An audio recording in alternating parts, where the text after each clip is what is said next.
Tolong kami orang susah. Susah untuk dilupakan. Rar.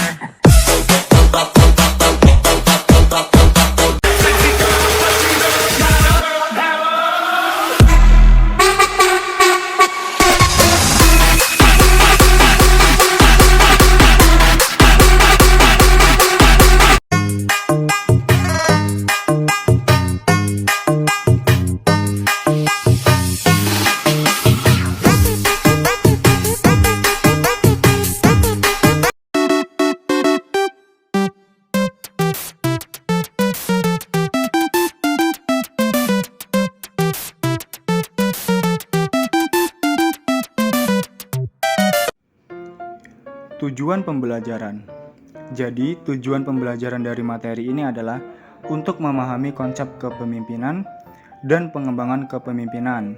Selain itu, materi ini juga memberikan informasi tentang bagaimana persepsi mempengaruhi tindakan dan bagaimana refleksi merupakan elemen penting dalam pengembangan kepemimpinan. Berikut beberapa tujuan pembelajaran yang dapat diambil dari materi ini adalah: yang pertama, memahami konsep kepemimpinan dan bagaimana kepemimpinan dapat dikembangkan. Kedua, mengetahui metode pengembangan kepemimpinan yang dapat digunakan di luar pembelajaran layanan, seperti umpan balik individual, studi kasus, bermain peran, simulasi, dan permainan. Ketiga, mengetahui program pengembangan kepemimpinan di perguruan tinggi dan dalam pengetahuan organisasi. Keempat, memahami bagaimana pembinaan merupakan keterampilan kepemimpinan utama yang dapat membantu para pemimpin meningkatkan kekuatan kelompok. Dan terakhir, kelima, mengetahui bagaimana persepsi dan observasi memainkan peran penting dalam pengalaman kepemimpinan dan bagaimana persepsi mengaruhi observasi, refleksi, dan tindakan.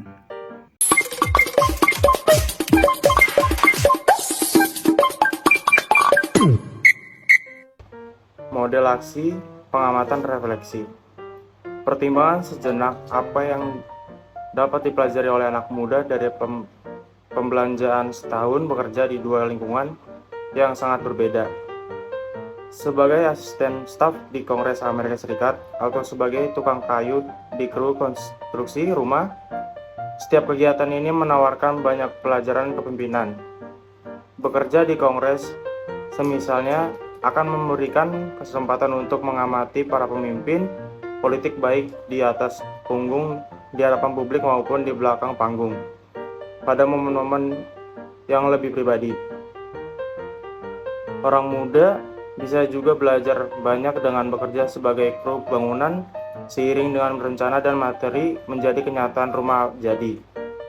Memperhatikan koordinasi dengan subkontraktor, menyaksikan pengrajin terampil, melatih pekerjaan muda, mengamati reaksi pemimpin terhadap masalah dan penundaan, mengamati pemimpin menetapkan standar dan memastikan kualitas kerja. Pada saat yang sama, seseorang dapat bekerja di salah satu lingkungan dan tidak berkembang banyak jika dia berada di lingkungan tersebut tidak dibuang. Memaksimalkan pengalaman adalah kunci untuk berkembang. Tapi keterampilannya masih kurang, yaitu ada beberapa keterampilan yang penting itu ya. Pertama itu kemampuan kognitif, baik kekuatan intelektual maupun ketangkasan mental. Lalu ada pemikiran strategis, itu khususnya yang berkaitan dengan kompetisi global. Lalu ada kemampuan analitis, terutama kemampuan memilah melalui beragam sumber informasi dan lihat apa yang saling penting. Lalu ada kemampuan untuk membuat keputusan yang tepat dalam lingkungan yang penuh ambiguitas dan ketidakpastian. Lalu ada keterampilan komunikasi pribadi dan organisasi. Lalu ada kemampuan untuk menjadi berpengaruh dan persuasif kelompok yang berbeda. Lalu ada yang terakhir, kemampuan mengelola lingkungan beragam, mengelola orang-orang yang berbeda budaya, gender, generasi, dan sebagainya. This is the worst.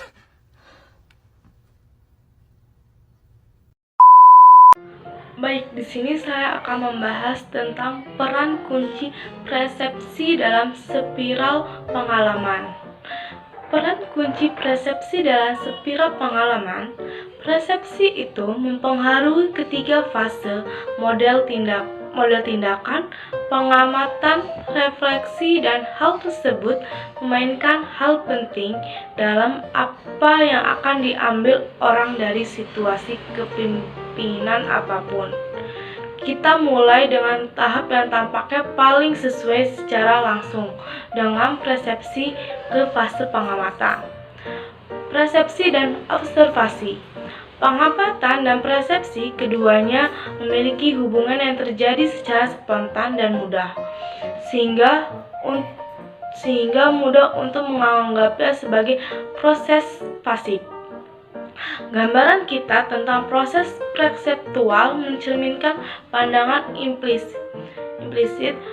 Salah satu fenomena yang menunjukkan selektivitas disebut set perseptual. Set perseptual dapat mempengaruhi indera kita dan cenderung untuk melihat satu hal bukan yang lain. Stereotip tentang genre, ras, dan sejenisnya merupakan hambatan kuat untuk belajar karena mereka berfungsi sebagai filter yang mendistorsi pengamatan seseorang.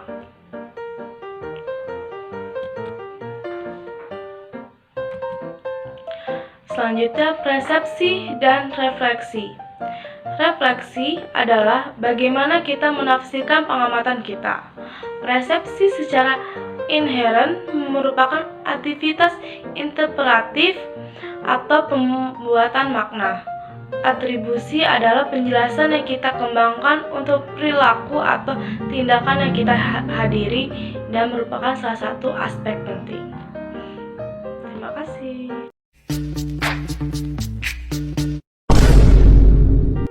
Persepsi dan tindakan. Persepsi mempengaruhi tahap observasi dan refleksi dalam spiral pengalaman. Hal ini juga mempengaruhi tindakan yang kita ambil.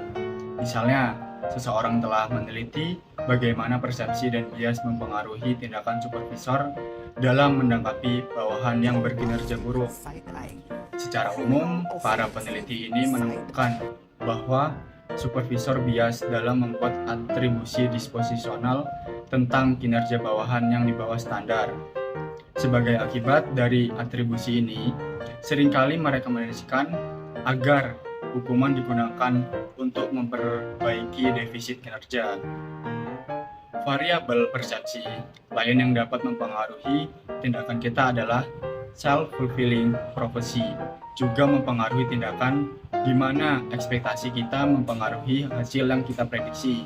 Contoh, dalam konteks ekonomi ini, interaksi antar pribadi juga disajikan untuk menjelaskan konsep ini. Bukti dari percobaan lapangan mengidentifikasikan bahwa harapan instruktur terhadap siswa dapat mempengaruhi kinerja siswa. Kesimpulannya, persepsi kita terhadap orang lain dapat mempengaruhi tindakan kita, yang pada akhirnya dapat berdampak pada tindakan orang lain juga.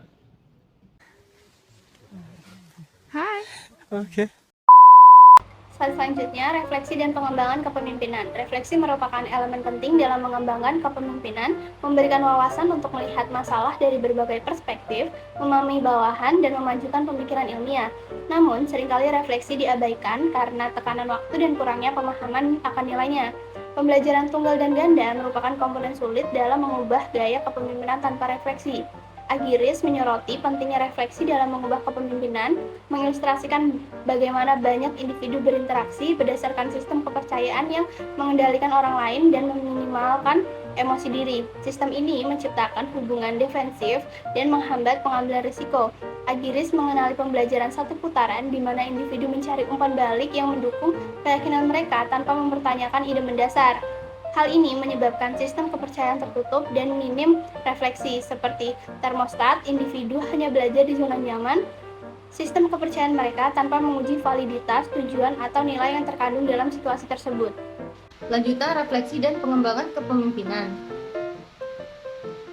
yaitu memaksimalkan pengalaman kepemimpinan Anda, belajar untuk belajar dari pengalaman. laki-laki dan perempuan belajar secara berbeda dari pengalaman kerja mereka. Para peneliti telah mempelajari bagaimana eksekutif pria dan wanita menggambarkan pelajaran penting tersebut. Mereka telah belajar dari pengalaman karir mereka, dan ada beberapa perbedaan menarik di antara kedua gender serta tumpang tindih yang signifikan. Pelajaran paling sering untuk pria dan wanita. Yang pertama adalah mengarahkan dan memotivasi karyawan, percaya diri, nilai-nilai dasar manajemen, bagaimana bekerja dengan para eksekutif, memahami perspektif milik orang lain, berurusan dengan orang-orang di atas di mana kamu tidak punya otoritas, menangani situasi politik. Lalu, pembelajaran hanya untuk pria adalah keterampilan teknis atau profesional, semuanya tentang bisnis, mengatasi situasi ambigu, memikul tanggung jawab penuh, lalu bertahan melalui kesulitan. Dan terakhir adalah pelajaran yang hanya untuk wanita adalah batasan pribadi dan titik buta, mengambil alih karir, mengenali dan merebut peluang, mengatasi situasi di luar kendali, mengetahui apa yang membuat Anda bersemangat. Nah, respon khas mereka merupakan kombinasi perasaan positif dan juga negatif. Perasaan negatif tersebut adalah sedih, takut, frustasi, tertekan, cemas, kewalahan, tidak pasti, marah, dan terluka. Sedangkan respon perasaan positif adalah tertantang, berhasil, bangga, mampu, bertumbuh, gembira, berbakat, dan juga banyak akal serta belajar. Pengembangan pemimpin di perguruan tinggi. Metode pengembangan pemimpin yang dapat digunakan di luar pembelajaran layanan antara lain dengan menggunakan umpan balik individual, lalu studi kasus, dan dengan studi kasus itu bisa menggambarkan situasi kepemimpinan dan digunakan sebagai sarana diskusi kepemimpinan. Lalu bisa juga dengan bermain peran, mempraktikkan keterampilan yang relevan sehingga memiliki kemampuan transfer yang lebih baik dan lebih besar ke tempat kerja. Lalu ada simulasi dan permainan, mencerminkan beberapa tantangan atau keputusan yang biasa dihadapi di lingkungan kerja. Kita tahu bahwasannya program studi kepemimpinan di institusi harus bersifat multidisiplin dan disahkan secara akademis, serta memupuk nilai-nilai yang terwakili dalam bidang yang lebih luas. Oleh karena itu, diperlukan beberapa komponen kurikuler utama dari program studi kepemimpinan di perguruan tinggi, seperti harus mencakup kursus yang mengkaji teori dan konsep dasar kepemimpinan, kursus etika, pembelajaran layanan, pengembangan pemahaman tentang dinamika kelompok, dan melibatkan berbagai disiplin ilmu. I'm so motherfucking tired all the time. Pengembangan pemimpin dalam pengaturan organisasi. Program pelatihan pada layanan publik memiliki kesamaan dengan tingkat universitas. Namun, program-program ini cenderung lebih fokus daripada program universitas. Berikut isi program industri bergantung pada tingkat organisasi penerimanya. 1. Program untuk penyelia tingkat pertama fokus pada pengembangan keterampilan pengawasan seperti pelatihan, pemantauan, pemberian umpan kembali, dan melakukan tinjauan kinerja dengan bawahan. Kedua, program manajer tingkat menengah fokus pada peningkatan keterampilan interpersonal, komunikasi lisan, dan komunikasi tertulis, serta memberikan tips tentang manajemen waktu, perencanaan, dan penetapan tujuan. Pembelajaran tindakan. Pembelajaran tindakan adalah penggunaan masalah kerja aktual dan tantangan sebagai kegiatan pembangunan itu sendiri. Filosofi dasar pembelajaran tindakan adalah bahwa bagi orang dewasa khususnya, pembelajaran terbaik adalah belajar sambil melakukan. Pembelajaran tindakan juga melibatkan peluang yang ada untuk memberikan umpan balik dan refleksi bagi para peserta tentang kualitas, analisis, dan rekomendasi mereka serta idealnya tentang aspek kekuatan dan kelemahan masing-masing sebagai pemimpin yang mengerjakan proyek kolaboratif bersama-sama. Perencanaan pembangunan. Para pemimpin perlu mengetahui perilaku yang perlu diubah untuk membangun tim yang efektif atau mencapai hasil yang lebih baik. Yang kedua, pemimpin perlu termotivasi untuk mengubah perilaku. Yang ketiga, pemimpin perlu memiliki rencana tertulis untuk mengubah perilaku yang ditargetkan. Yang keempat, pemimpin memerlukan kesempatan mempraktekkan keterampilan di tempat kerja. Yang kelima, pemimpin memiliki tanggung jawab dalam mengubah perilaku yang ditargetkan. Pembinaan, rencana pengembangan cenderung terfokus pada diri sendiri. Para pemimpin dan pengikut menggunakannya sebagai peta jalan untuk mengubah perilaku mereka sendiri. Langkah selanjutnya dalam pengembangan pengikut seringkali melibatkan pembinaan. Pembinaan adalah keterampilan kepemimpinan utama yang dapat membantu para pemimpin meningkatkan kekuatan kelompok, yang pada gilirannya akan membantu kelompok mencapai tujuannya. Karena perannya dalam pengembangan, pembinaan juga dapat membantu mempertahankan pengikut yang berkualitas tinggi. Pembinaan adalah proses pembekali orang dengan alat, pengetahuan, dan kesempatan yang mereka butuhkan untuk berkembang dan menjadi lebih sukses. Secara umum, ada dua jenis pembinaan, informal dan formal. Pembinaan informal terjadi setiap kali seorang pemimpin membantu para pengikutnya untuk mengubah perilaku mereka. Menurut Peterson dan Hicks, pembinaan informal terbaik umumnya terdiri dari 5 langkah. 5 langkah dari paten informal. Yang pertama adalah menjalin kemitraan. Pembinaan hanya akan berhasil jika ada dua hubungan saling percaya antara pemimpin dan pengikutnya. Yang kedua, menginspirasi komitmen. Pada langkah ini, pemimpin membantu pengikutnya untuk menentukan keterampilan atau perilaku mana yang akan memberikan hasil terbesar jika dikembangkan. Yang ketiga, kembangkan keterampilan. Para pemimpin bekerjasama dengan para pengikut untuk membangun rencana pengembangan yang memanfaatkan pengalaman di tempat kerja dan membuat rencana pelatihan untuk mendukung pengembangan pengikut mereka. Yang keempat, mendorong kegigihan. Pemimpin bertemu secara berkala dengan pengikut untuk memberi umpan balik, membantu pengikut untuk tetap mengikuti perkembangan dan memberikan beberapa proyek baru kepada pengikut untuk mengembangkan keterampilan yang dibutuhkan. Yang kelima, membentuk lingkaran. Para pemimpin perlu meninjau secara berkala bagaimana mereka menjadi panutan pengembangan dan apa yang mereka lakukan untuk mendorong pengembangan di tempat kerja. Terima kasih.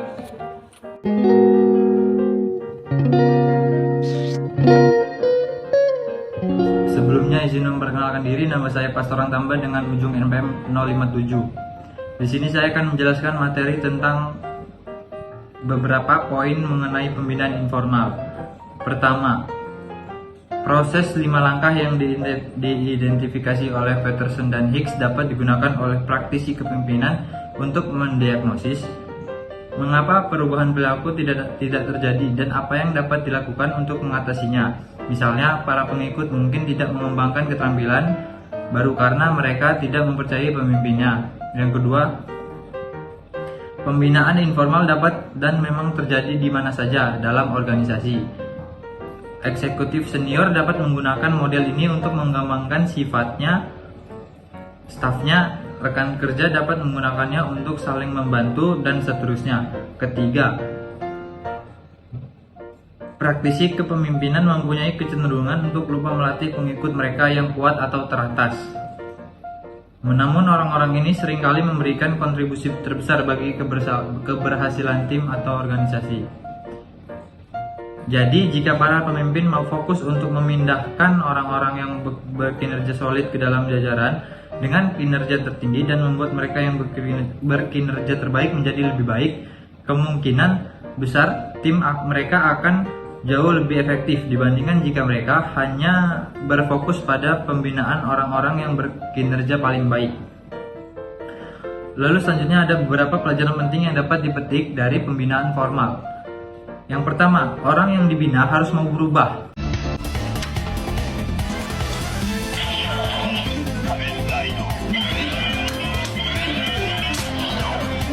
Sulit untuk merubah seseorang mengubah perilakunya kecuali mereka ingin berubah. 2. Penilaian itu penting.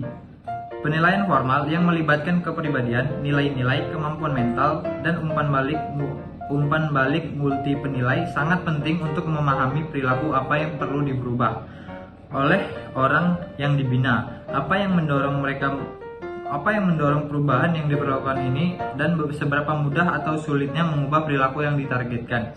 Yang ketiga, beberapa perilaku tidak dapat diubah.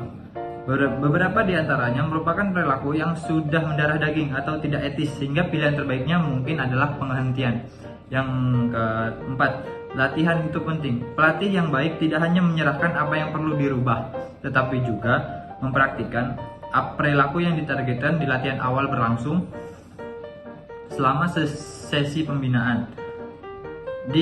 Di mana pembina dapat memainkan peran sebagai pihak lain dan memberikan masukan dan saran kepada peserta pembinaan untuk perbaikan. Yang terakhir, tidak ada yang bisa menggantikan akuntabilitas atasan, harus selalu mengetahui kemajuan yang dibina dan harus meminta pertanggungjawaban mereka atas perubahan di tempat kerja. Pendampingan.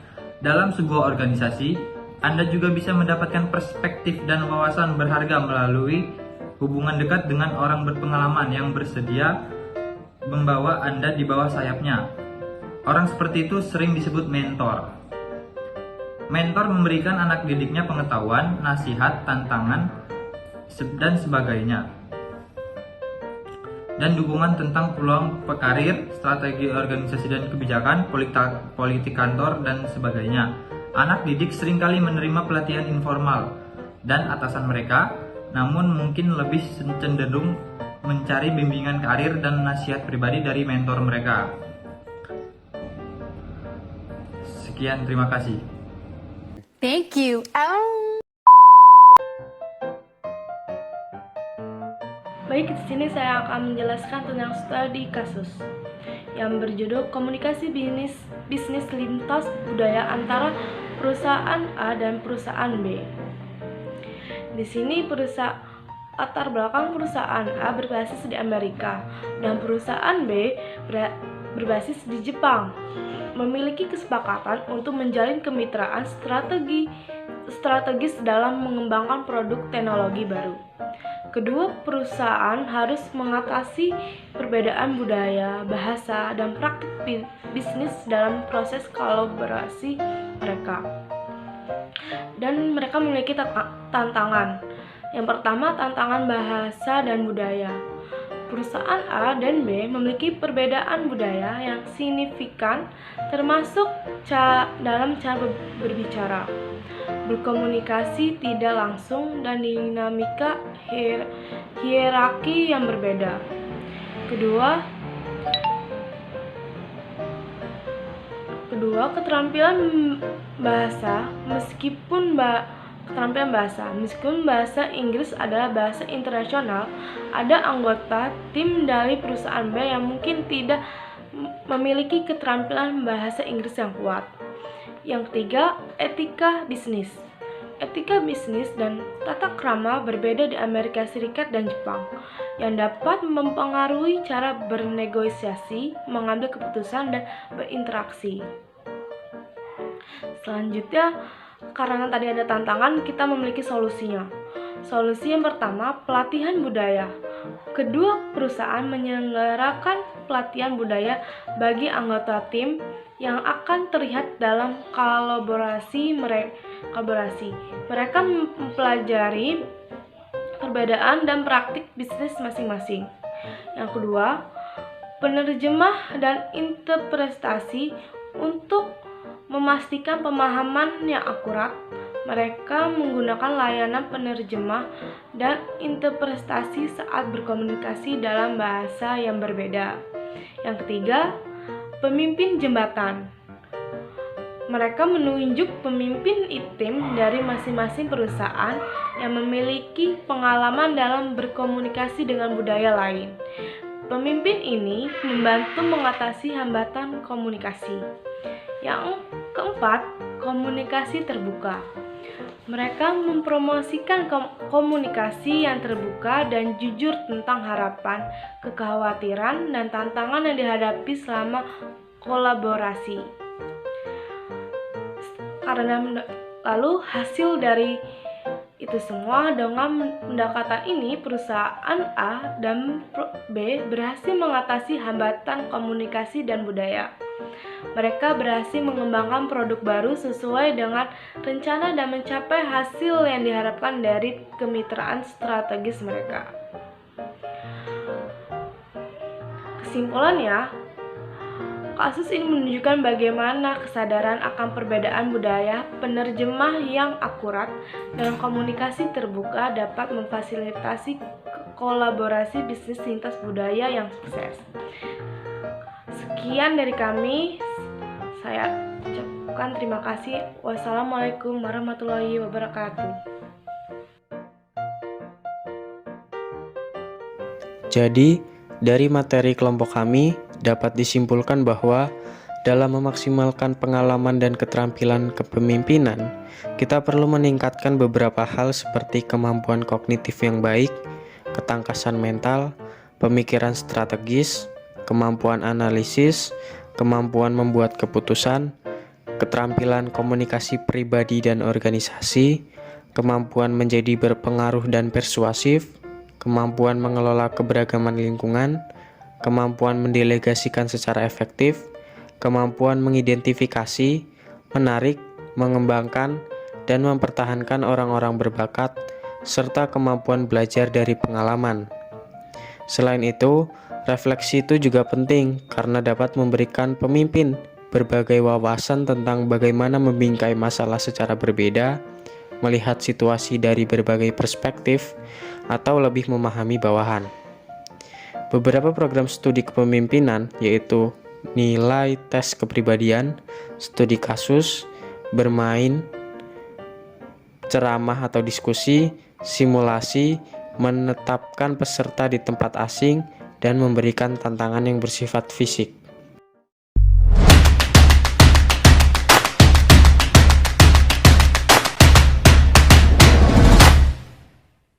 Tu can't be big bang.